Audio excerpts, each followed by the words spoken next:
Hello, hello, everyone. Happy New Year. Welcome back to Turntables Tea. I'm Charlie. And I'm Cory. And today, for our first episode of the new year, we will be discussing Fleetwood Mac's album Tusk. This month is all my picks, so all mine to do. And this is such an odd album in some ways that's hard to even introduce it because there's so much going on here. But I'm very excited to discuss this album. Yeah, man, it's an epic album. It's an iconic album for whatever reason, and I'm excited. We did our little pre-talk, or a little tiny bit of a pre-talk before this session here, and I've got so many questions, and I did some serious deep diving on this one because I'm very intrigued, especially from the sense of a band, what was going on throughout this whole album. Yeah, this was an interesting time for Fleetwood Mac. So to preface it, the album preceding this was the mega hit Rumours. Might have heard of it. But anyway, yeah, it was practically a household item for many by 1979. And so the follow-up was, of course, very much anticipated, but the success of Rumours also meant that Fleetwood Mac could do whatever they wanted. They weren't going to have label heads down on them about what they were doing and whether it's commercial enough, because it was Fleetwood Mac. Yeah, I dig that, but I feel like there's some fear in that too. Like especially from Buckingham. And I feel like a lot of it comes from what I read him say about it, but like he didn't want, and I'm paraphrasing, but he didn't want Rumours 2 and Rumours 3, and he didn't want anybody to push that on him. But I feel like that for me is a little bit of fear of getting stuck inside this machine, so to speak. Yeah. Rather than I can see the stick it to the manness of it, but I feel like it seems like a manic fear almost. Oh, yeah. I mean, there's fear and paranoia and anger all over the lyrics of his songs here. So, but yeah, it's very, he didn't want to do Rumours too. That seemed to be his big thing, go against the grain. And he was really inspired by a lot of punk and new wave music. That was the counterculture of the time. And that was what he wanted to do, stuff like that, even though he's the Fleetwood Mac guy. Yeah, I can't wrap my brain around this. Like, so, and we're going to talk about this a bunch, of course, but like, it's just this wild thought of Fleetwood Mac, of Lindsey Buckingham being like, I want to do some Talking Heads type of crazy shit. Like, I want to do some off the wall Beach Boys wildness, and the rest of the band being like, okay, or are they that disjointed, or not disjointed, but are they that dysfunctional at this point in the game? Because we know that they have this dysfunctional, or this just wild existence with each other. Do you think they're that out of it, like out of each other at this point, that they're like, whatever, let's just do it? Like, is the rest of the band pumped up as much as I think as much as I think Lindsey Buckingham is about recording this album, is really what I want to know. Well, at different perspectives, everybody was, it just seems everybody was kind of on a different page during the recording of this album. So for my research, I read a book called Get Tusked. It was written by one of the co-producers of the album, Ken Callier. I'm sorry, it's Ken Callier. And he also engineered Rumours, so he'd worked with the band before, and his co-author is engineer Hernan Rojas. They both worked on the album and provided the inside scoop of what was going on. And they compared Lindsey Buckingham doing things to a dictatorship because he was so my way or the highway. I'm going to do what I want, and if I bring in a song, we're doing it. And then you have Christine McVie and Stevie Nicks, who are evolving in their craft, but still writing songs that are a bit closer to the typical Fleetwood Mac sound as it was known. But Lindsey Buckingham still had to produce those songs, and that was a frustration for him because he says, well, I'm using my best ideas on other people's songs, and that's frustrating to me for him, basically. I mean, the dictatorship, if we're gonna, I'm glad we're getting into this part here. I think a big thing we got to touch is they built a freaking studio for this. They built a studio, or what was it called? Space D or Studio D. They built, and not only did they build that, but Lindsey Buckingham had a recreation of his home bathroom for this wild sound that he wanted out of it for recording purposes. Like, dictatorship is there, but like this is where I get to the point of this manic wildness. I mean, the stories that are coming out of this album, you know, him cutting his hair with nail scissors and like just being out with makeup all over his face. It's wild to me, man. It's wild. It sounds like he's having a midlife crisis or a nervous breakdown inside of this album as an artist. And the rest of the band, and the rest of the band's like, well, we're still sort of writing songs like Fleetwood Mac, I guess. You know, that's what it sounds like here. Yeah, and so these differing ideas have actually gotten this album many comparisons to the Beatles' White Album, because that is considered in many ways to be, you're hearing songs by 3 different solo artists in the compositions, and this album's gotten those comparisons because of that. I can see the comparisons. I don't, I'm not getting too far ahead, but I don't see the full thought that the White Album ends up being able to pull off here. And that's that's not even opinion based, like as far as, or it's not based on my opinion of this album. I don't feel like this album in its entirety hits the same way that a White Album does. I do totally understand the comparisons of them being on different pages and us seeing single parts of these units for the first time really on these recordings as far as songs go. But I don't know if it hits quite as hard as the White Album does. Oh, we're already going to be having some differing opinions, I'm thinking. Oh boy. I mean, I knew that was coming on this one, but it I don't know. I mean, you think it's this hot tea take? You think it's as good as the White Album? Oh, I think it's better. You're fucking crazy. No, I am not. Use my French. You gotta be joking my ass. No, no way. All right, well, that's good to know going in. Yeah, no. Yeah. Not even kidding at all. No, I'm so excited to discuss this. It's perfectly imperfect, this album. That's why I love it so. Yeah, I'm with you. On the imperfect.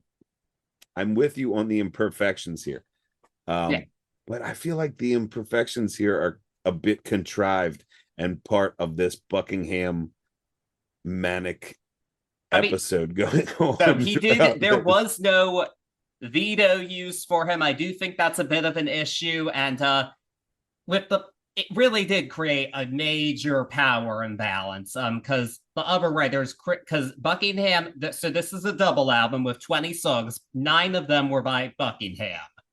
Christine McVie got 6, and she of the songs she bought in, all but 1 of them were used.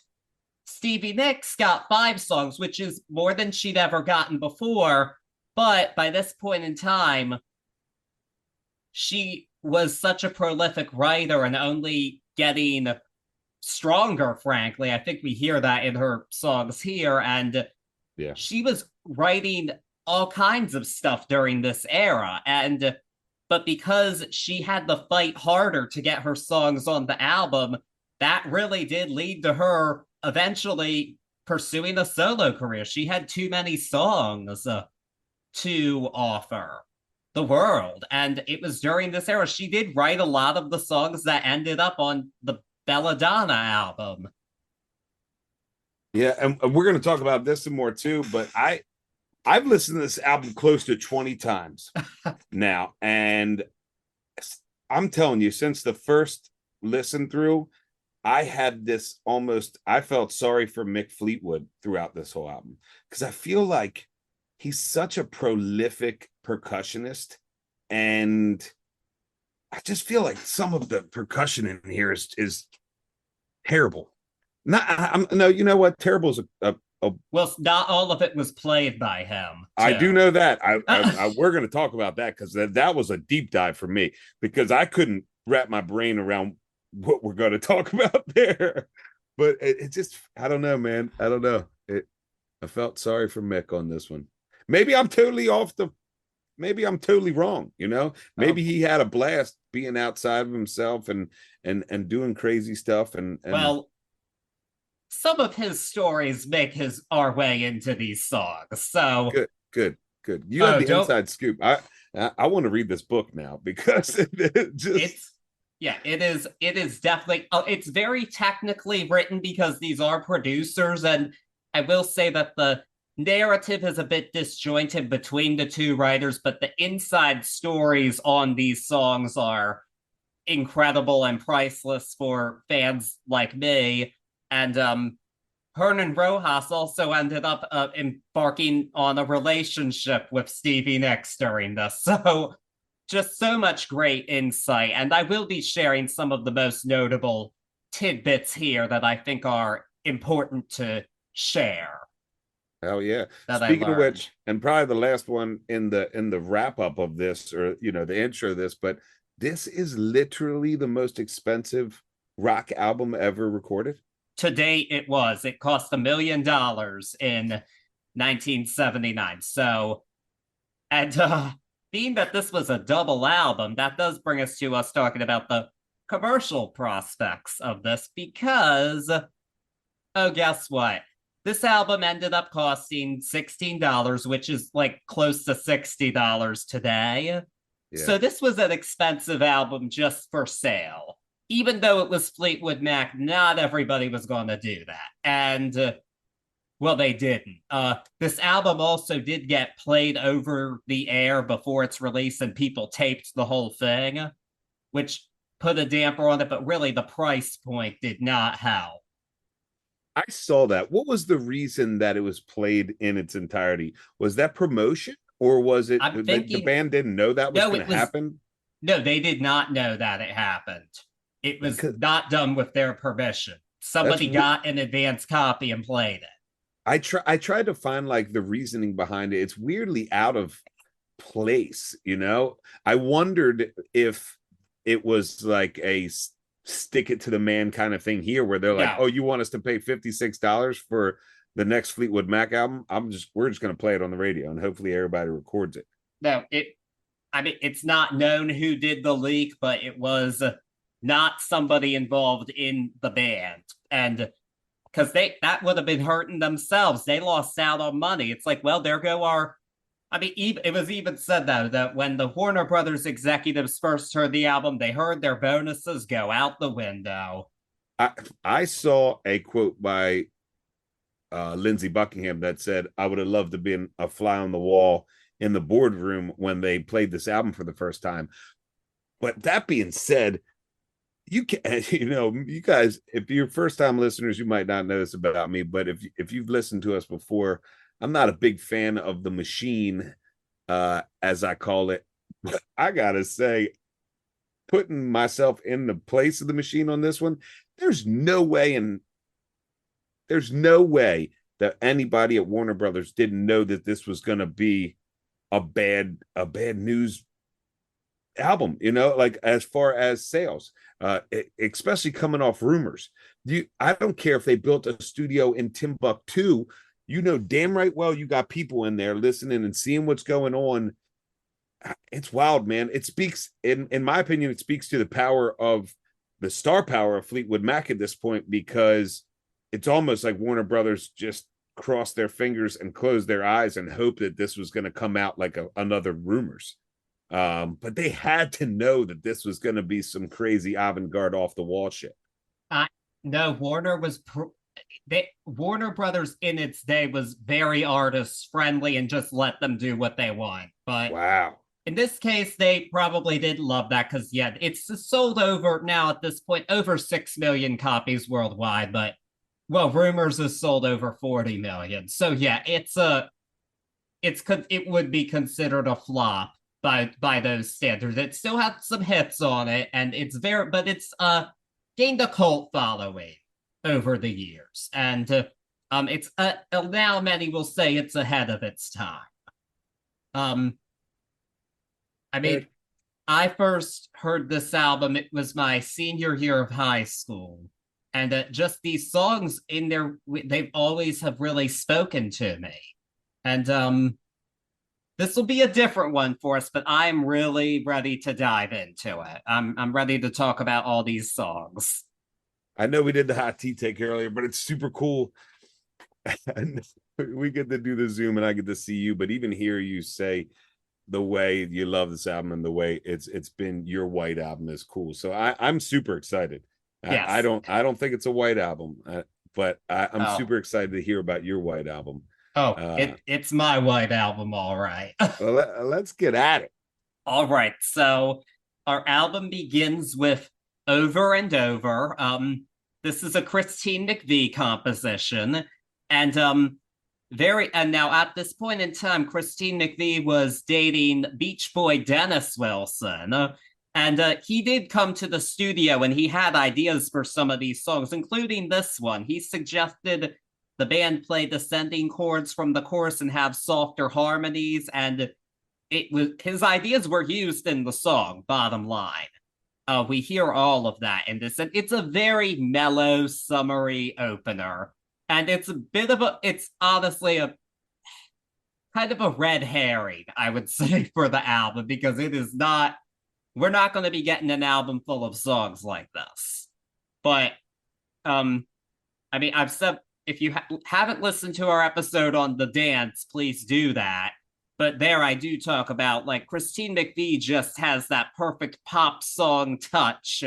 And I think her songs here, for the most part, exemplify that, and this is an example of that. It's not her most upbeat or catchy thing she ever did, but I love that it is such a red herring. I love that, and it's a pretty song too. I think it is a pretty song. A red herring is a perfect way to describe this because it is not what we get on this album for the most part. 100% with you on the Christy McVie stuff. You know, we've talked about it before, but she's got that touch, and this is there.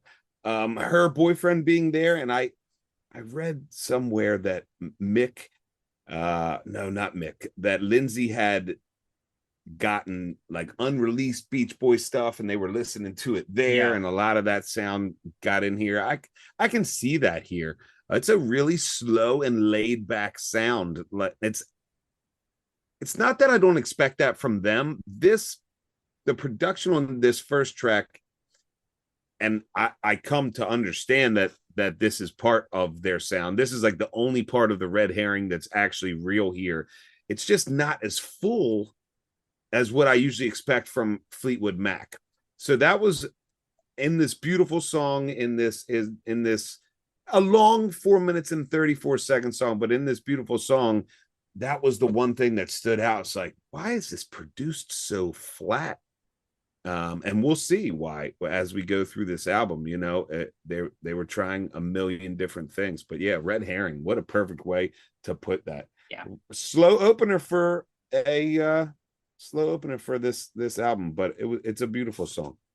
Yes, but yeah, we're going to actually get a bit more of a taste of what this album will actually be like with track number 2, The Ledge. This was the first song that Lindsey Buckingham brought in for the album sessions. And everyone was so confused. It's like, what? Because it's very intentionally distorted in its sound. It's like very heavy feedback, very noisy. It's kind of even hard to decipher his vocals at times. That being said, though, he's still Lindsey Buckingham, and his just natural tunesmith still comes through in this song. Like, this is still an earworm of a tune. Like, this is one of those songs that gets stuck in my head all the time. Like, I'm always thinking, counting on my fingers, counting on my toes, all the time. Yeah. I mean, his songs here, many of them are just angry rants towards Stevie Nicks because he's pissed, but about a lot of things, I'm sure, but that's who he's going to take the anger out on. But yeah, I've always really liked this tune, but it to me, it's a mood. I would say this is a mood song. I can see you there on the mood. I can also see you on the respect for Lindsey Buckingham and his awesomeness as a musician. For me, first note on this is I have what band is this ? Exclamation point. And then through listens, there's a really it's tough for me to say this. I don't. There is a really cool Fleetwood Mac song in here, right? In my opinion. But it shares this manicness that's coming from Buckingham, and it's sped up to the point where I start to lose the beauty of this song. And the production is so rigid and crass, and I understand that's where he's coming from. And musically, I dig the ideas that are going on here. A lot, again, speaking of Buckingham and his musicianship, a lot gets done in this 2 minutes and 7 seconds. It's not so much an incomplete thought, but almost like a rushed thought. And I'm with you, a mood of where he is right now. I don't even mind. It's not that I don't mind. I enjoy when he rants on Stevie Nicks. I love that openness. I think that's what makes them as a band so awesome and just enduring. But this one it threw me for a loop. It has, through the 20 listens, it has really become one that I enjoy because I've dissected it musically. But man, it's a wild take here on number 2 on a Fleetwood Mac album. I try to put myself into the shoes of a first-time listener back then as well, you know. And this one definitely, I feel like I would have been looking around the room like, what is going on here? You know, first time out. Well, I mean, it's a beloved enough song that actually the Fleetwood Mac fan forum is called The Ledge. There you go. I am a fan of this one. I played a lot of these songs on my college radio show, actually. This is a bedrock album of those days, let me tell you. I like it. Yeah. But now before we It's 3-time Pro Bowler and Super Bowl champion Keyshawn Johnson. I want to introduce you to my new show, All Facts, No Breaks. I'll be giving you the real reactions to the latest sports news and inviting guests in the sports and entertainment world to break it all down. Tune in and make sure you listen and subscribe on Spotify. move on and even think about the next song, don't just think, but do subscribe and follow us wherever you're listening to us, and leave us a nice rating and review. And also follow us on Facebook and Instagram at Turntables and Tea Podcast, and on X at Turntables Tea, where you can get all our latest episodes. But now we are going to move on to our next song, which is Think About Me. Next, Christine McVie song, and this is just a straight ahead rocker, and it's awesome. It's definitely, I do think this is the most Rumours sounding song on this whole album. But it's great. It absolutely, it was a single, and it absolutely deserved to be. Where we failed was in North America. We decided not to make it a big hit. It only made it to number 20 on the Hot 100 and 24 in Canada. And That, my friends, is a true chart travesty because this is a banger. This is a Christine McVie classic. And yeah, if you've been sleeping on Think About Me, stop doing so and just listen to it. This is awesome, I think. Yeah, this is a great tune, man. You get that beautiful Mick Fleetwood intro where he just slaps us in on a quick four. I do get a new feeling of Fleetwood Mac here, but it feels like a Fleetwood Mac song, and I super can get behind it. There are some of the most beautiful harmonies inside of this song, just mind-blowing harmonies that I really enjoy. If we're doing this album wise, the first side of this first album, this is a really high point, and I enjoy it. Yeah, most definitely. I mean, yeah, this is just one of those songs you just have to listen to it and love it. It's really that simple. But now we are back to Lindsey Buckingham with track number 4, Save Me a Place. This is a softer Buckingham composition, not the norm here. Just what's his lady to save him a place. That's the song. It's a simple song. This one I do think feels unfinished and not in a good way for me. It's not bad, but there's a much better, soft, more complete Buckingham track much later in the album, and I'm going to say it now. This is the weakest song on side 1 of this album for me. Yeah, it's one of those Buckingham tunes. We're going to get a bunch of them here where most of them are under 3 minutes. There's a lot going on in them. This one here has a lot of really beautiful vocal harmonies again. There's some really great Buckingham guitar here too. For me, there's almost like this tribal sound going on here, almost like a Native American drum that rides throughout. But I'm with you. It is an incomplete thought musically, not where it makes me say, "Oh my gosh, what's that? Half a song?" But more so in it just never gets all the way on its feet for me. As much as going on here, it never feels fully realized. I mean, even though I do think a lot of these songs, I mean, most of the songs are short, but he definitely had an intention, and I feel for the most part succeeded in getting there. But well, in the but actually, you know what? We're not going to talk about him again until another song because it's time for track 5, the big one. Okay, our first Stevie Nicks song on the album, Sarah. This is the album's biggest chart hit, actually. This was a number 7 in the US. But this song is so, you're not going to say this is incomplete. There's a lot going on here, and this song's meaning has been debated furiously for years. Nobody can seem to decide what it is. So there was a Sarah named Sarah Recor. She was good friends with Stevie Nicks and like part of her entourage at this point in time, and she embarked on a relationship with Mick Fleetwood. She ended up marrying him, actually, and it's been said that Sarah is Sarah Recor.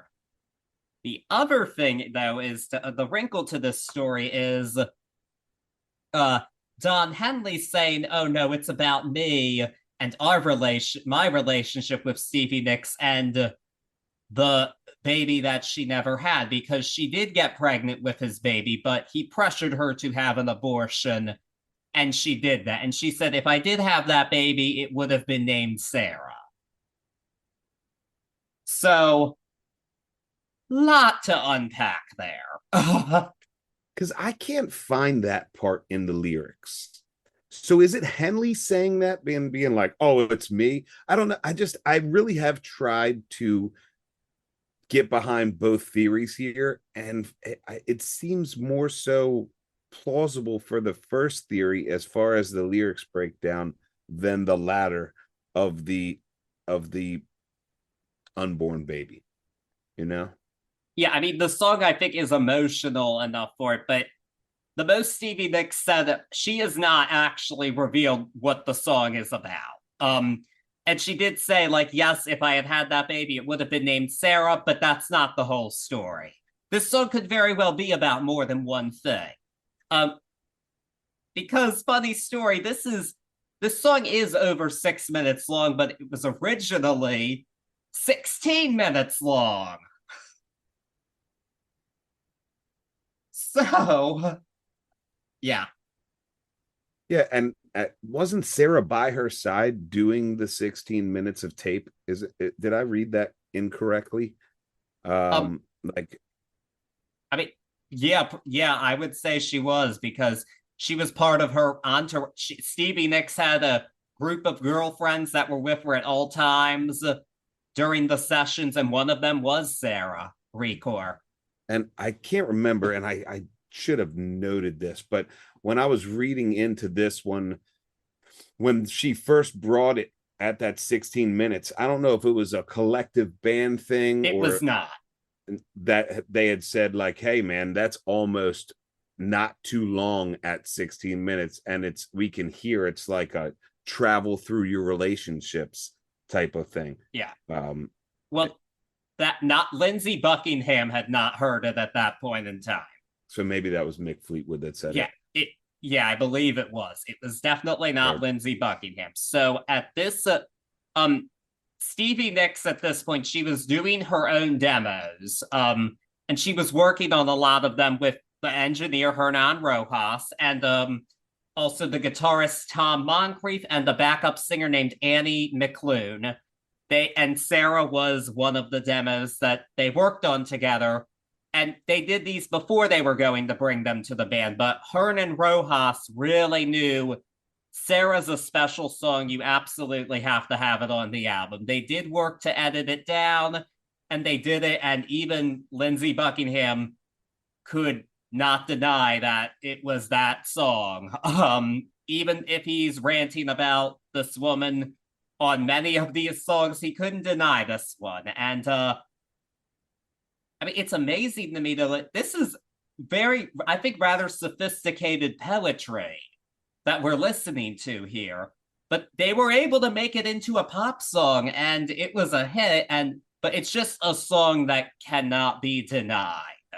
And regardless of what it's actually about, the song makes the listener feel something, and it's about how it makes you feel at the end of the day. And that, I think, is the true beauty of the song Sarah.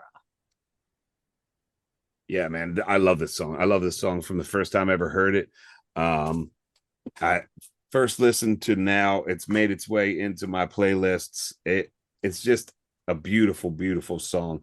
As far as it goes on this album, right off the bat, we get that echo on her voice, and that really sings to the new sound. And I love that because it doesn't have to take away from this beautiful song to be the new sound. But Stevie is undeniably on her own, killing it throughout this song. It's amazing. It's amazing. And I'd also like to take note that it's going to end, this Nicks song is going to end this side of this album. And we're going to see that mimicked on the second side of this album. And that, in my opinion, really speaks to her and speaks to this anchor of a songstress that we have here inside of this beautiful entourage, this beautiful band, and how powerful her stuff is, even at this level in her game, even at this point in her life, how powerful and really poignant her songwriting is. This is an anchor for me. This is an anchor to this first side, but also an anchor to this album, and she's an anchor to this album in my opinion, and we'll talk more about that as we go through, but I really dig this song. Yeah, and it's funny we speak of anchors for the album. So there is a story I did not tell in the preamble that I absolutely must tell. It's about the album cover. So the dog that we see on the album cover actually was the engineer Ken Callier's dog, Scooter, biting his pants leg.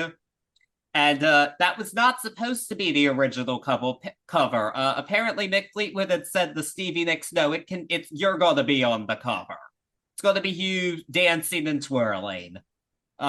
It was not, and she was not happy. And she actually, the dog sadly got hit by a car not long after the album was released, and she actually said to Ken Callier that she was glad the dog died and that she put a curse on it for stealing her cover. Which... That's some Sister of the Moon shit right there. We're going to get to that later on, but that's that deep, dark Stevie Nicks shit, man. She says it, you know. There's that trollish Stevie Nicks that lives inside. It's she's horrible thing to say, but also absolutely hilarious. And absolutely Stevie Nicks. Oh. You know, that's what makes her so Stevie. Yes, and speaking of that, I have seen her several times. We saw her. She did not do this song. She does not do it often live, and it's a heavy song to do, and it's a lot of words. But you know what? She did say that she planned to tour until she's 80, so we have a few years. So Stevie Nicks, just do us a favor and sing Sarah, please. Yeah, I'd love to see this live. That'd be cool. Yeah. I don't care. It's actually, this is my own personal heartbreak song, because my senior year of high school, when I listened to this, I was in love with a girl named Sarah, and of course I was rejected and listened to this all the time. There you go. Why wouldn't I? There you go. Why wouldn't I? There was a song right there. Perfect for the time. Good one. A good one. Yes, but it's over, sadly. We have to flip it over. And we're back to Lindsey Buckingham with What Makes You Think You're the One? And this is Lindsey Buckingham. Another strange technique. He used a boombox input to record this song to give it an old rock and roll feel, which I could hear that. It definitely has that punk new wave influence. It's one of his longer songs here, and I do think that, again, the pop smarts come out in this song because it, again, is an earworm. And yeah, it's just another fuck you to Stevie Nicks. But you know what? He explores different facets of that, I think, in these songs, and I like this one a lot too. It is a bit more complete than some of his others. I think that helps, but I think it's a good start to side 2. And I do think that the vinyl spacing is important to this album, even though I like listening to it all the way through.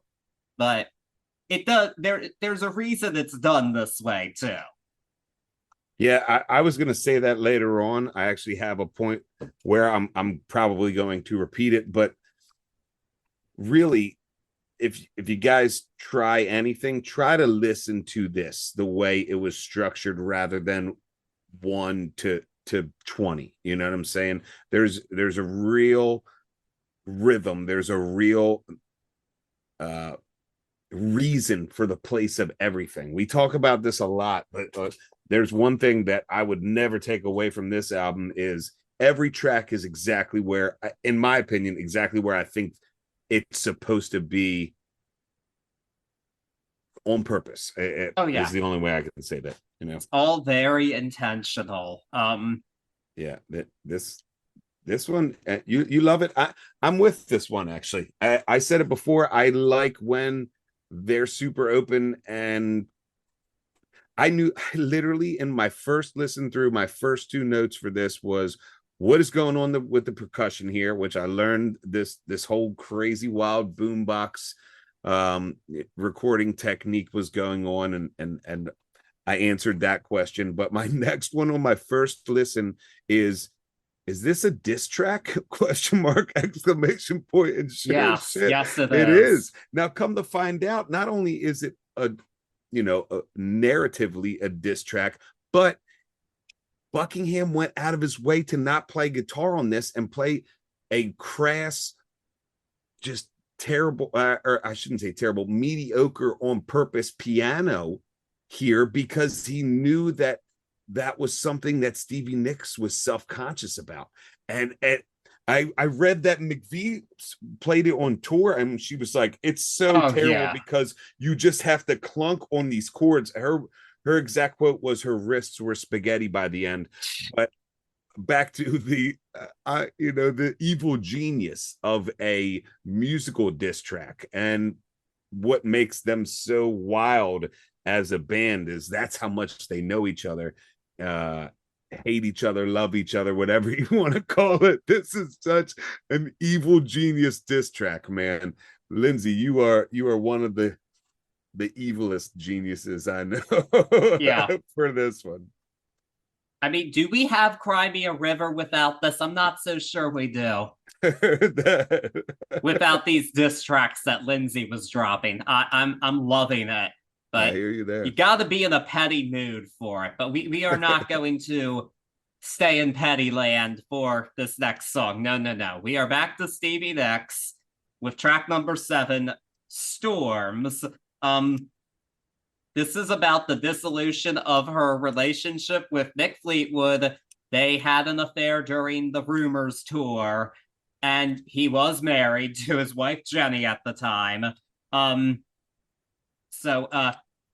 Obviously, yes, she knew the relationship was completely doomed and that it was a terrible idea, but she did it anyway. But that's basically, this is a pure heartbreak ballad, and it's a very stark song. But that's the point.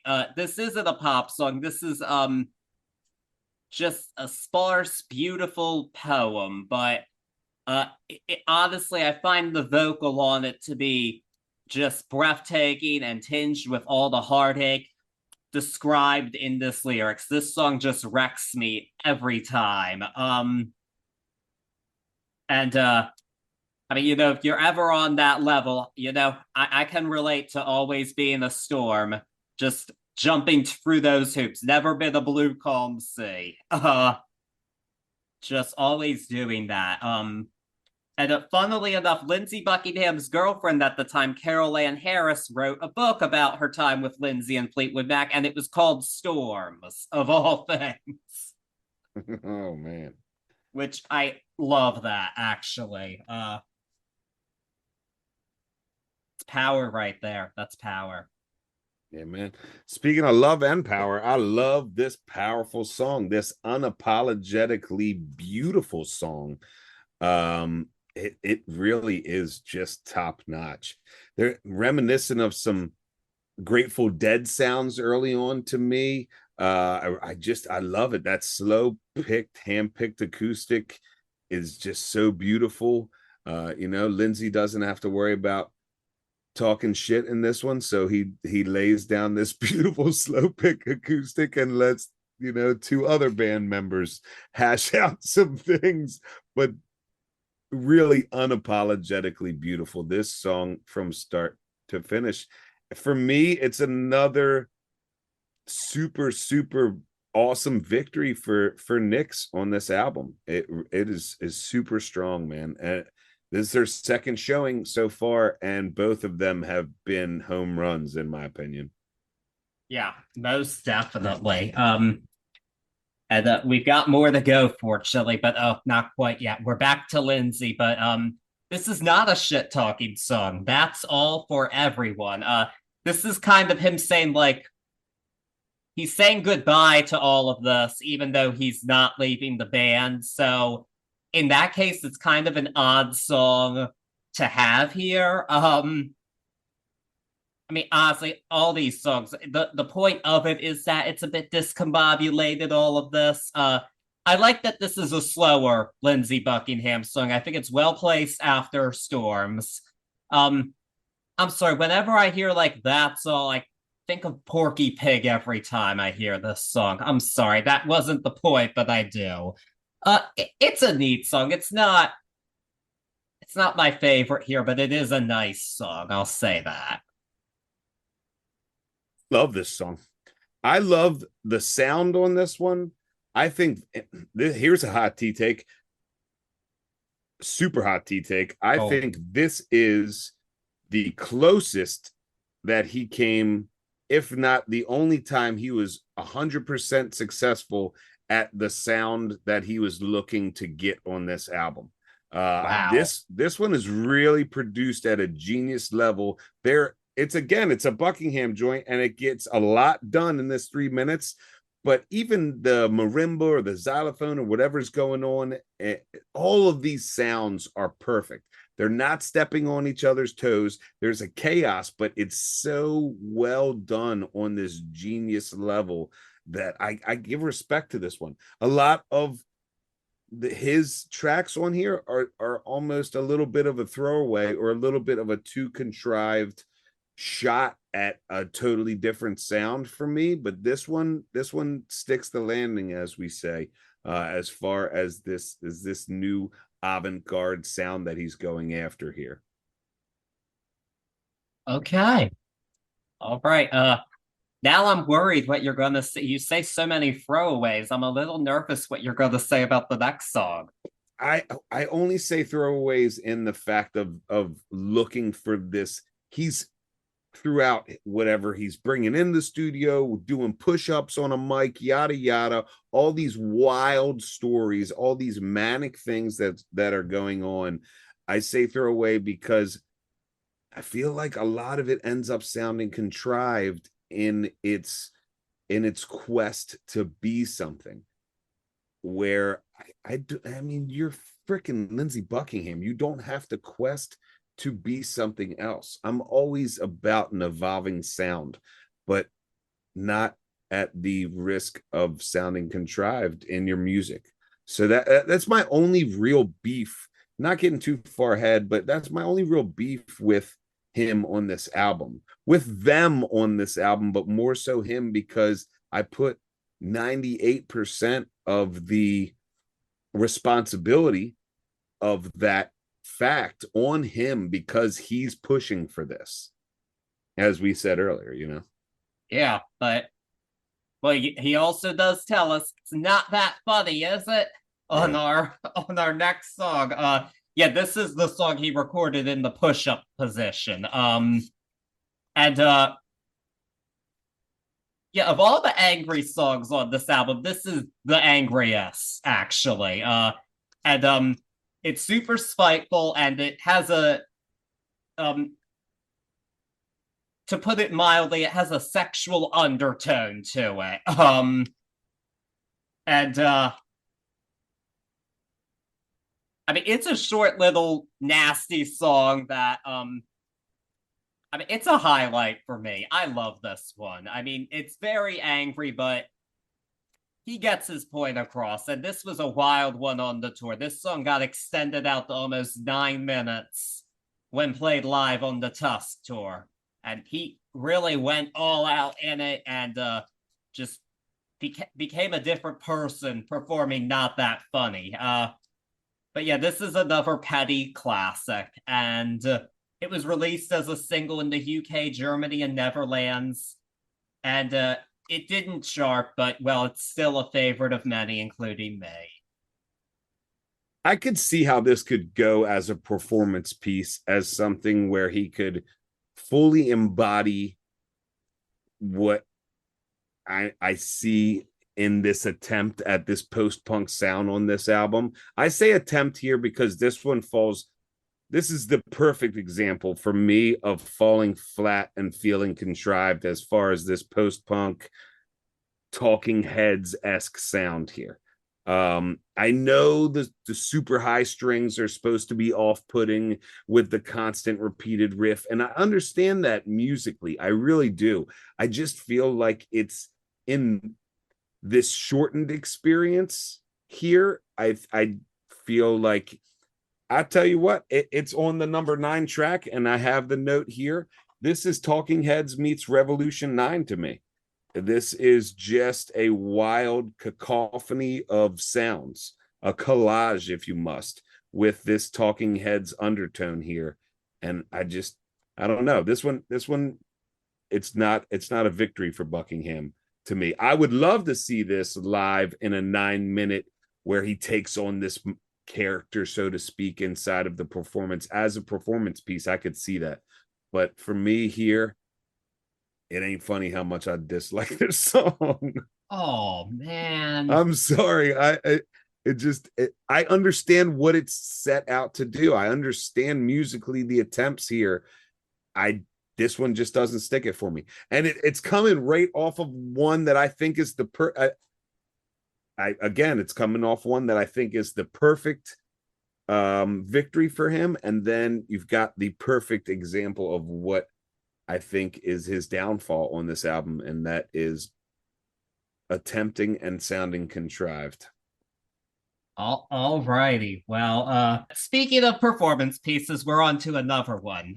With the end of side 2, track 10, Sisters of the Moon. Definitely a left turn from the last song, but this is not a song about a man. This is about that sisterhood of ladies that Stevie Nicks bought with her everywhere. They each wore a golden crescent moon necklace.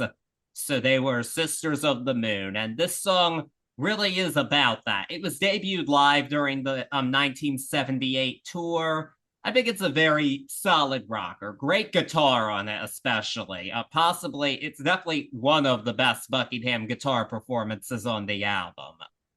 This might be a hot tea take. I don't know. This is, to me, of the Nicks songs on the album, this to me is the weakest. But they're all really strong songs. Like, it's just the competition is that strong. I still think it's a really nice little song. And I heard it live when I saw them in 2015, but for many years before that, it was done as a really extended live song. It was not on this tour, and it was done straight ahead, but it isn't really one of the songs I remember hearing the most because, well, hey, I also heard Stevie Nicks sing Gypsy and Gold Dust Woman the same night. Like, it's just, again, in comparison, that's really where this falls a bit for me. But it was the last single released from the album, and it made it to 86 on the Hot 100. Do I think it should have charted higher than that? Yes, but I wouldn't have made it a single, actually. I'm with you. As epic as this is, and straight from my notes, by the end of this song, it is a truly realized masterpiece of the Fleetwood Mac sound. I mean, it's up there, man. I won't say this is my least favorite by her as far as hers. I really jam with this, but I don't think it's a single. It maybe it sits in the time like 4 minutes and 42 seconds. I guess that's right around the end of radio friendly, but this definitely I would have loved to see chart higher in the same breath. It's a great song. I understand it's going up against some hardcore competition on this album. Most definitely, and especially in a live setting, I can understand going up against some other stuff, but I'd love to hear this one live. I dig this. I really think I dig this the most. Again, 20 listens and really some deep dives in here. If her just saying like, hey, this is one where it's not the guy, it's not this, it's not that, it's just a feeling that I was feeling, and you know, the sisters and the whole thing. I dig that. I like her getting outside of just talking about love and doing a character, doing her inside character. Paraphrasing, but that was coming from her as well. I dig this song, man. Yeah, I really this do. is the one who puts curses on dogs for stealing her album cover. That's what I'm saying. This is some Sisters of the Moon type shit there. Again, I'll go back to noting that this is gonna cap off that first album, or the first record of this 2-record run, and rightfully so. But this album is really anchored by her on both sides again, and I think that she shines doing that. Oh, most definitely. But yeah, this is a double album. It might be of the vinyl era, the first double album we've done, I think. TIAA is on a mission. Why? Because 54% of Black Americans don't have enough savings to retire. So in collaboration with big-name artists like Wyclef Jean, TIAA released Paper Right, new music inspiring a new financial future. With 100% of streaming sales going to a nonprofit that teaches students how to invest. Stream Paper Right now and help close the gap. Yeah. I think it might be. Wow, Actually, there you go. It's taken us a while, but we're doing it. Interesting, my dad actually had this album, but he bought the double album, but he got the first one twice and no second album. Get out of town. Yeah. Like an error? There was two first albums in it? Yep. Oh, man. Oh, I mean, I would have been pissed because, you're missing out on stuff. Especially how expensive it was. A $56 album. Well, like in today, it would be $56, but $16 album? Shit. I'd be pissed. Take that right back. I got 2 doubles to the first one. Give me another one. Yeah. That's tough. But yes, no, we do have a second album, and it begins, now we begin with a Stevie Nicks song on the side. This is Angel. This is actually the second Fleetwood Mac song with this title. The first one was on the 1974 album, Heroes Are Hard to Find, which was the last Fleetwood Mac album before Buckingham and Nicks joined. So, can't be the same song, because it's a Stevie Nicks song. This is probably the one song here about Lindsey Buckingham and just where they stood at this point in time, because it's the angel of the past relationship. I mean, lyrically, again, I think the song is on point, but also this is like the closest I think Fleetwood Mac ever came to doing a disco song, because it's got some funkiness to it. And yeah, I love it. I love the funky bass line, and this might be the hot tea take for me. This should have been the single instead of Sisters of the Moon. I think this is as radio ready as Dreams. I mean, maybe it could have done with an edit or two, but I really have always just enjoyed this song. And it's got a great hook. She isn't always a hook songwriter, but here she has a legitimate one. And it's awesome. One of my favorite college memories is one day closing out my radio show with this song and going down to return the materials and hearing this playing over. They didn't always have the station on, but they did sometimes. It's like, yeah, I'm playing Angel by Fleetwood Mac. No one else might be doing it, but I am, because it's an awesome song. There you go. It is a great song. It is a great song. The production is a tad weird on it for me, in the sense of that bass guitar is so in the foreground, it's off-putting a little bit. But again, after listening 20 times, that musical nitpicking comes in there. It's a good one. It's a really great way a really fresh way, and a really great way to start the second album, in my opinion. Something that at this point we're definitely not expecting musically, sonically, and I think it really shines because of that. But also, we do that, we talk about palate cleansers, but in this sense, more so a really neat palate cleanser in here that's gonna open our listening ears back up in a happy way, and I dig it for that. A little bit too heavy on that bass in the foreground, though, in a production level. Damn it. No, it's perfect. It's so in the foreground, man. Because it's kick-ass. That's why it's gotta be. I'm not even bullshitting. I literally stopped the first time I was listening to this to check if my levels were correct. And I swear, I'm not even messing with you. That is real. That it's so, listen to it. It's literally on top of. That's the point. Vocal. That's why it's good. I mean, I'm down. It is good musically, but that bass is on top of the vocals. That is a no-no.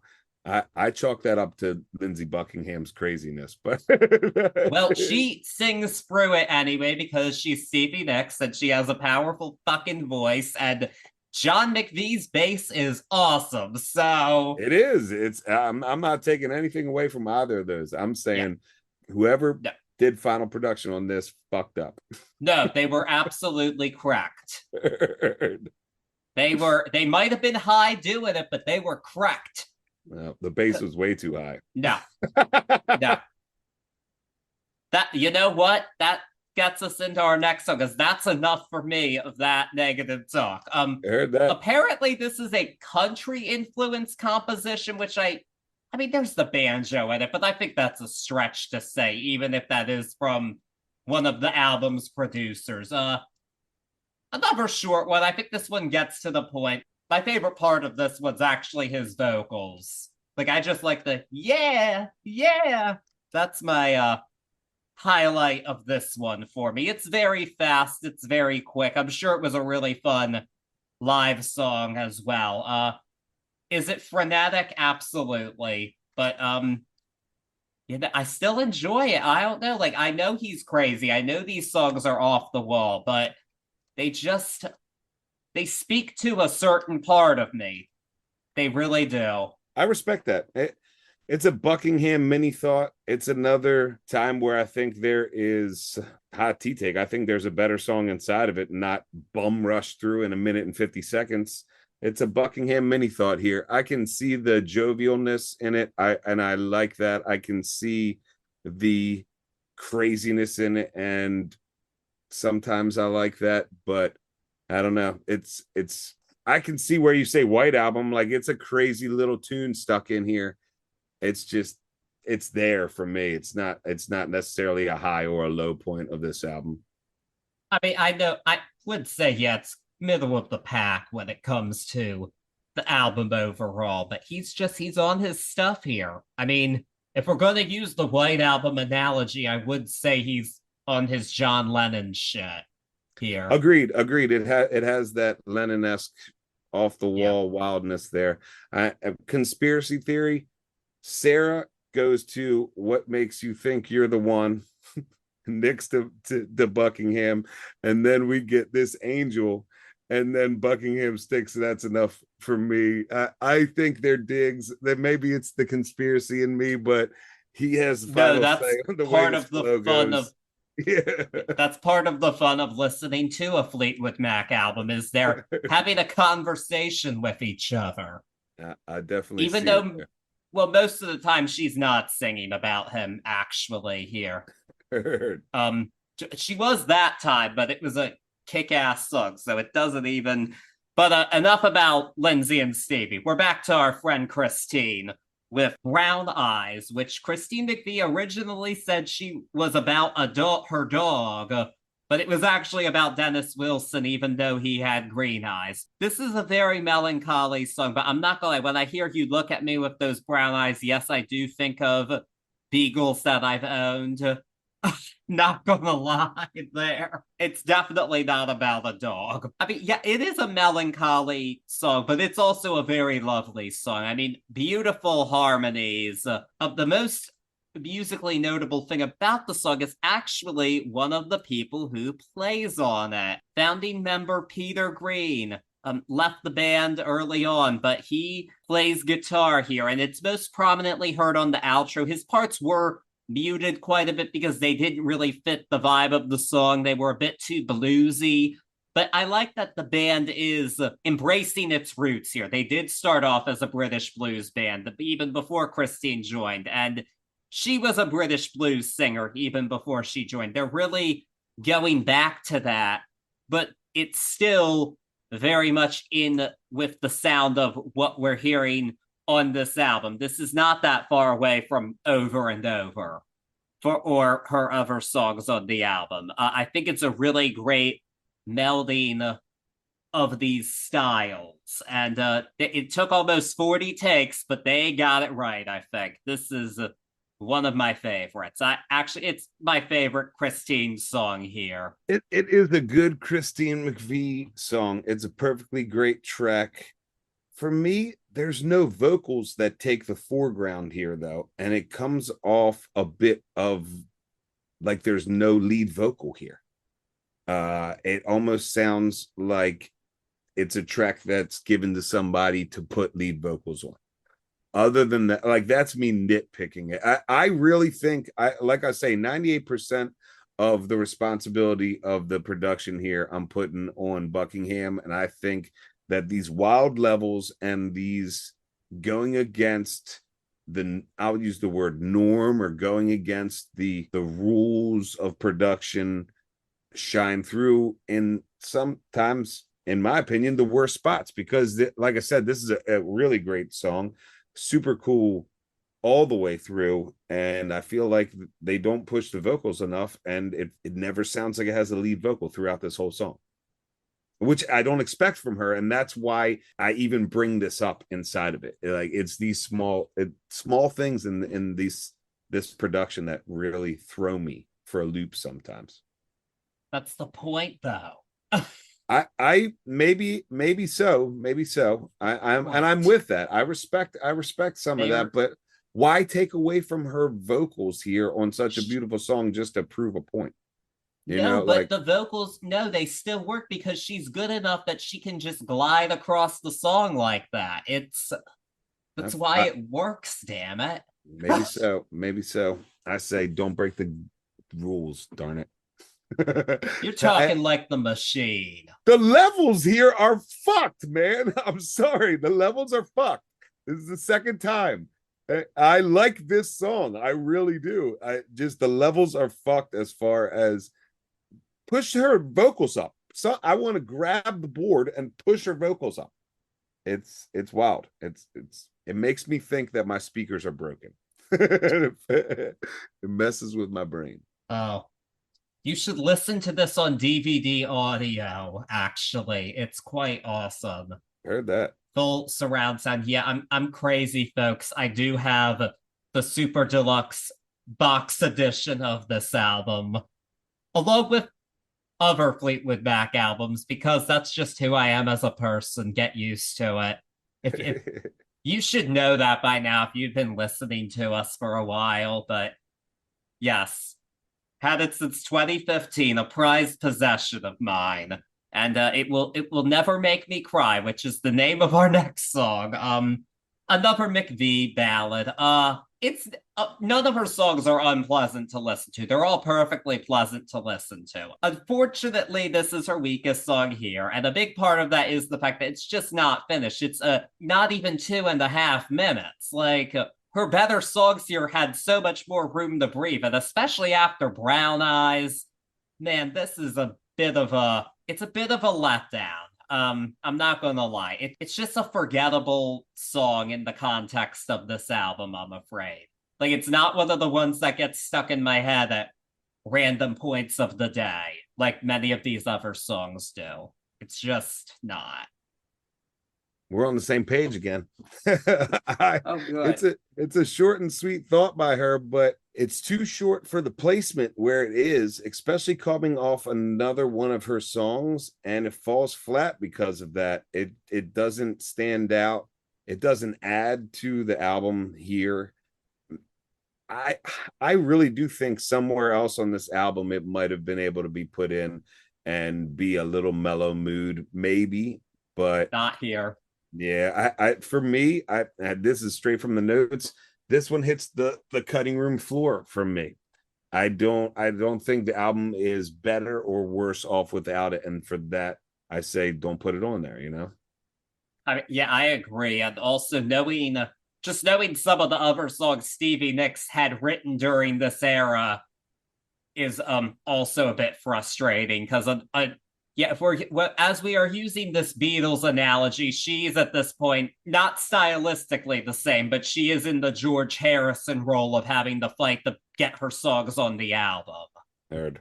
And she's grown so much at this point in time. That's me getting off track, because we all know the man of the hour here is Lindsey Buckingham, and he's going to end off side 3 with I Know I'm Not Wrong, a true Lindsey solo track. He's a one-man band here. This is one of his more complete songs here. It is more of a complete thought, and it's one some of it, admittedly, for me, this was one of the songs that I heard during that first Fleetwood Mac show I went to in 2015, and it was awesome just seeing him go at this one. Like, you could tell he was so passionate about this song. And I mean, I don't think he's wrong for that. I really, again, just these it is more streamlined than the other ones, I think. And it still does have that wild energy, but it's not on the level of like The Ledge.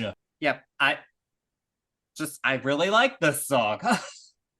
And I know I'm not wrong. I don't think you're wrong either. This song's one of his more successful, not most, because I've said his most successful in my opinion already, but one of his more successful victories here. My nitpick on this is that he waits until the end of the song to let go on that guitar, and I really wish he would have done that as a bridge and at the end.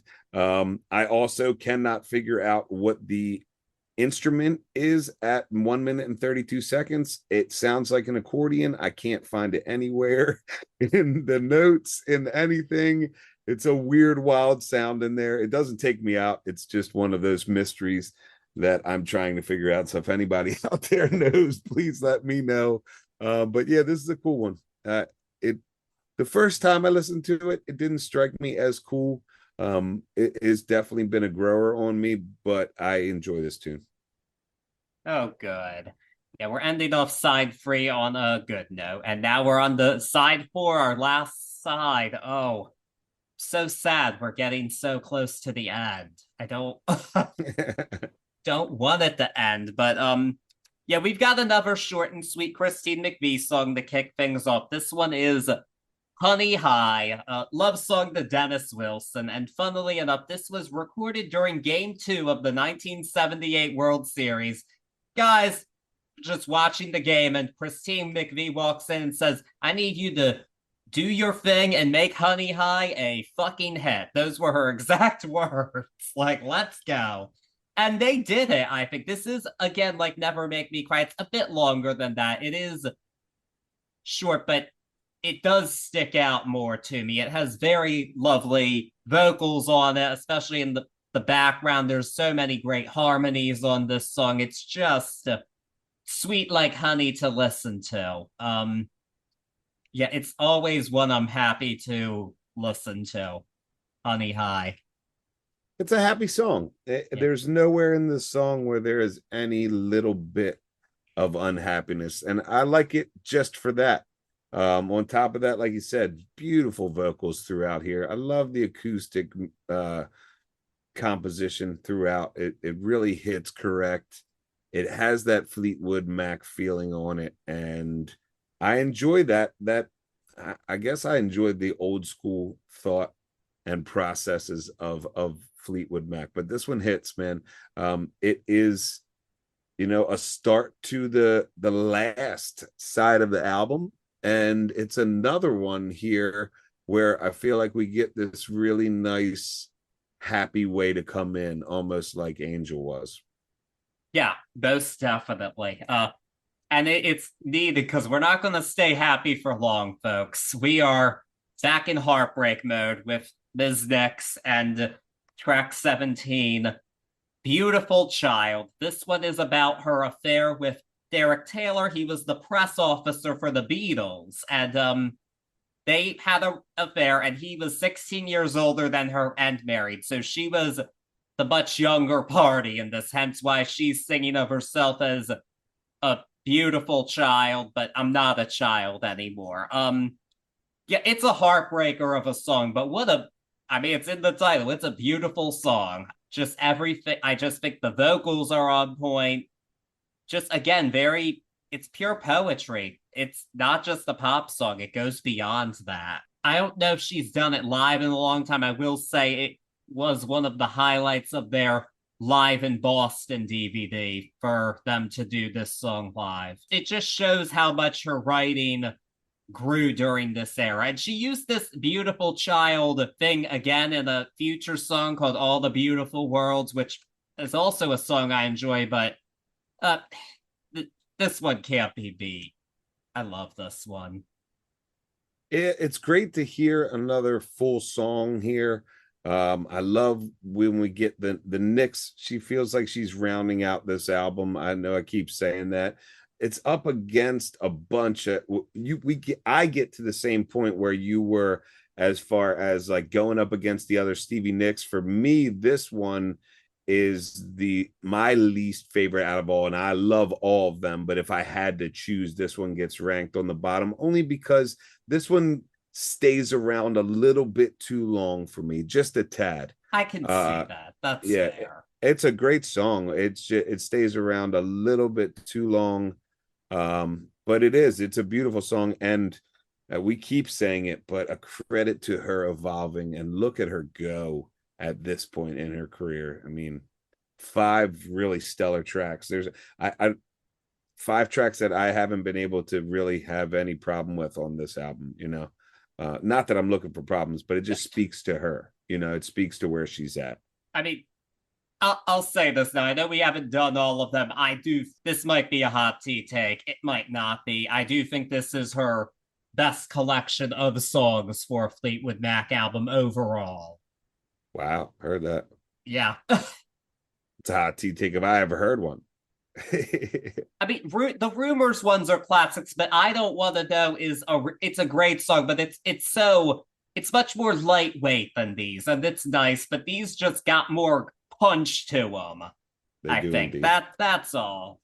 They do indeed. That's all. It's just evolved from it all. But we actually are going to stay in softer mood, and it's actually because of Lindsey Buckingham, believe it or not, with 18, Walk a Thin Line. This one, yeah, okay. So he's done all these very aggressive, punky songs on the album, and I said they really speak to a part of me, really enjoy him, but here, he's just being pure introspective singer-songwriter. This is more classic Fleetwood Mac sounding, and it shows that he can still do that sound when he wants to, and I think it's awesome. This is one of my favorites here too. He's just, you can tell he's really looking into himself and writing a very thoughtful song that also sounds gorgeous, and it's one of his high points here for me. Totally. I'm with you on the narrative structure and what's written here. This song as a musical composition makes my brain hurt. I cannot stand the double snare drums here. They're not in time with each other. It hurt me so much that I had to search this out and find out why, where. Long story short, Mick Fleetwood was like, dude, you can't put this on the album, I'm getting ahead of myself. It's Buckingham playing these drum tracks, the snare, and he's doubled them over to mimic something that he heard the Stones do. And yes, he did.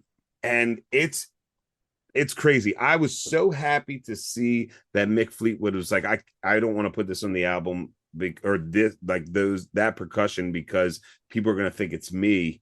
And rightfully so, because it takes me out so much. In fact, Fleetwood went as far as to record this on his solo, and redo it and do it his own way. And it really crushes me. It crushes me every time I listen to this song. It irks the hell out of me. So that's that. It takes me. It almost. I shouldn't say it takes me out of the album, because it doesn't necessarily take me out of the album, but I just can't get over it. And it's there. It's not just once in the song. It keeps going. Like, oh, why did you choose to overly be out of time in a percussion? Because this is a subversive Fleetwood Mac album. That's why. I'm down with that. But I go back into the contrived feeling that I don't want to. It is not contrived. He's literally taking 2 drum parts that don't go together on purpose and doubling them up. For me, that is a textbook example of contrived as far as music goes. And I dislike that in a major way. I can't get over it. I've tried. No, he is playing games with us, and that's what he wants to do, and it works. It works. Gator don't play. Gator don't play them games. No, thank you. I'm good without those games. You know me, man. I'm down for avant-garde music. I'm down for Silverline and playbooks. That one don't fly. It didn't fly with Mick Fleetwood. Like, that's how, I'm gonna use the word again, that's how contrived this thought is. He's so hard on getting this imperfect sound on there. I'm not with it. I've said my piece. I'm with it all day, every day. Heard that. Okay, well, anyway, we're gonna move on to a more percussion heavy song now. Our title track, Tusk. A bit of a crude title, but yeah, this is the song that introduced this album and era to the world. This was the lead single and it confused the hell out of everybody. Because yeah, it's got breathy vocals, some jungle screaming almost from Lindsey Buckingham and the USC marching band, and it's weird and it's wonderful. I mean, this is just such a, there's no song like this. It shouldn't work, but it does. And it's that simple. It's Tusk, man. It's Tusk. It's a goddamn musical masterpiece. I mean, it literally is in every level. This is what you're looking for, Buckingham.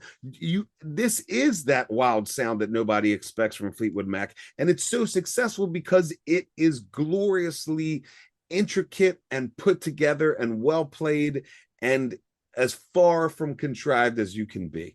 And then Mick Fleetwood wakes up one night woken by a brass band going down the street, and that's how we get the college horns here.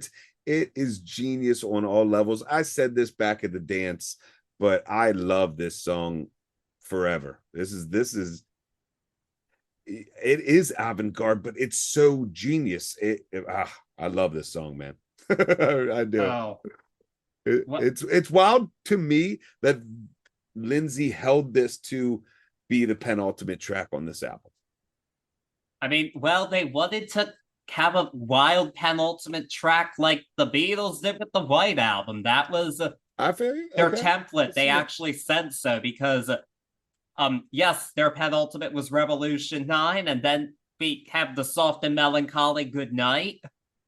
And well, they do the same trick with us here. With we go from Tusk to Never Forget. We close out with Christine McVie again, which is wild. I'm not sure it works. I will say in this case, I don't think this works quite as well as the Beatles example of doing it, but I also think they're just different things. Like Revolution 9's, it's Revolution 9. That's all. Yeah. That's all I'll say about it. I don't think it's Tusk. Tusk is awesome and just objectively musically brilliant. It just, I mean, you could maybe say the same about Revolution 9, but it's a lot, and it is more concise than that. This one, again, it's not her most memorable song here, but I don't think it's bad that they ended the album with a more mellow song. I don't think that's a bad thing. Do I think it's the best mellow song here? Absolutely not. But I think it ends everything just fine, though it's not one of the most memorable tracks here. And honestly, Tusk could have ended the album well, I think. It could have, and I can see if you're going to go for that. I think this one works here. I think Never Forget really works in that vein here, especially for them. I even like that it fades in and fades out, which I'm usually not a fan of, even though it fades in with a heavy hand production wise. Hot tea take, this is my favorite McVie track on the album. I love this track.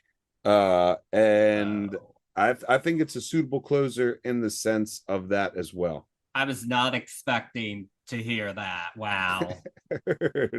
Really? This one's full of unexpected. It's a beautiful song, but Overthink About Me even? Really? Yeah. I'm gonna say it. I'm gonna say it. This is my jam right here. I mean, hey, for her. I mean, I'm not gonna fault you for it. It's hard to go wrong with a Christine McVie song, frankly. But She's good like that. she is good like that. Damn right she is. And wow, that's the end of us talking about Fleetwood Mac's Tusk. What a weird and wonderful album. Well, at least in my opinion. Yeah, I knew I was going to do it sometime this month. I didn't know if it would be first or not, but I knew I really wanted to talk about Fleetwood Mac again. And Rolling Stone writer David Frick really summed it up by saying, like, people listen to Rumours, but people talk about Tusk. This is just a more interesting album to discuss than Rumours, just because it is so varied in its styles and off the wall and rebellious. And I mean, it's again that White album. It's my White album. Yeah, but we were not all the way on the same page. So now I do have to ask, what is your grade for this album? My grade for this one, it was an awesome album to talk about, and I totally agree with the Rolling Stones there. With the Rolling Stones, I totally agree there with Rolling Stone on the fact that it's awesome to talk about. I also agree on the fact that it's awesome to listen to. While we go through this critically, there's no denying that there are so many beautiful points of music on this album, and it really was a adventure in looking for a new sound. And we see that throughout, whether it was successful, in my opinion, on every single take, it's there. And the quest was a rightful, the quest was a just one. It was a good place to be for them. At first, this album really struck me as a disassociated piece, but as I listened through many times, it really unfolded as a full band piece. Whether people say that it's, just three different artists doing their thing, I don't believe that at all. From front to back, it is a full album, and it's on purpose. And I love an album that's on purpose. For a double, that's a hard thing to do. But all in all, I am giving Tusk a B+. Yes, I've succeeded here. I was worried it was going to be lower, but you're right. It is a complete album, despite it. I feel like it kind of is both. I feel like it's both free solo artists and a complete band album, if that's possible. I think it's got both those going for it. But yeah, I'm sure you won't be surprised to hear that I'm giving it an A because well, it's a memorable one. I go back with this album a while. It had been a while since I'd really dived into it, but I had a great time doing it. And it's one I still get new things from it, listening to it. It's just one of those things I can always go back to. And that's the beauty of a great album. And why I really wanted to do it on this show. So I'm so glad that we did Tusk. Yeah, what's your favorite song on the album? Sarah, hands down. Okay. Easy one for me. Sarah really did it for me. I really enjoy that song. I agree. It's Sarah. I mean, you can't deny the song. It's one of those songs. You can't deny it. Like, I beefed with myself because I know McVie doesn't really have a part in that in Sarah, but it's the one for me. No, it is. And it's funny, if on the dance episode, of course, I complained about Go Your Own Way at the grocery store when I worked there, but there was one point they switched it up for me. It was a Christmas mix station. They would have holiday songs, but then other ones. And well, instead of the Rumours tracks, I got to hear Sarah and Gypsy. And yeah, I'm always happy to hear Sarah, even in the aisles of the grocery store. I mean, it's higher art than that, of course, but why would I complain about hearing Sarah? It's just let the masses hear it. It's not something that I do. But yeah, there we have it, folks. Tusk. My first pick. Now I have to make another one. And I don't know if we touched on this, but I'm going blind for January. Like sometimes we allude to that, we don't have it set up, but this one, I'm hearing it when you guys hear it. So here we go. Pick number 2. Yeah. What do you got? Well, I actually kind of did hint about this a bit, but it was when we did our Dolly Parton Rockstar episodes. That was a 2-part, but in part 2, when discussing her duet with Elton John, I said I really can't believe we haven't done an Elton John album. We need to change that, and well, we're going to. And the one we will be doing is a full on concept album from him. We're going to be doing 1975's Captain Fantastic and the Brown Dirt Cowboy. It is a true concept album about Elton John's life as a rock and roller. I'm down. That's so crazy because I was just thinking the other day, I was like, because that stuck with me that we hadn't done an Elton John yet. And I was like, all right, so we're going to get out of January and we got to figure out where we're going to stick in an Elton John album because we got to do one. And that's awesome. And what a great one. We got deep cut city. No, but spoiler alert, it's my favorite Elton John album because it's such a complete concept. I think it's really well done, but I can't wait to revisit it. I'm so excited. I love talking about Elton John. It's so good, and it'll be another good one. But once again, we hope you enjoyed this one, and until then, just if you're it's crazy out there, tell yourself that you are Captain Fantastic and the Brown Dirt Cowboy, and wait for next week. But until then, Happy New Year to everybody, and welcome to season 3. Season 3, and happy birthday to you, sir. Yes. I'm now 27, officially in the late 20s. Oh, the late 20s. Some are calling me, you call me a young bastard, but my little cousins call me old. So there you go. The perfect place. Young and old at the same time. Apparently. So all right, but take care of yourselves, and we will be back here next week with Sir Elton. Take care. Peace.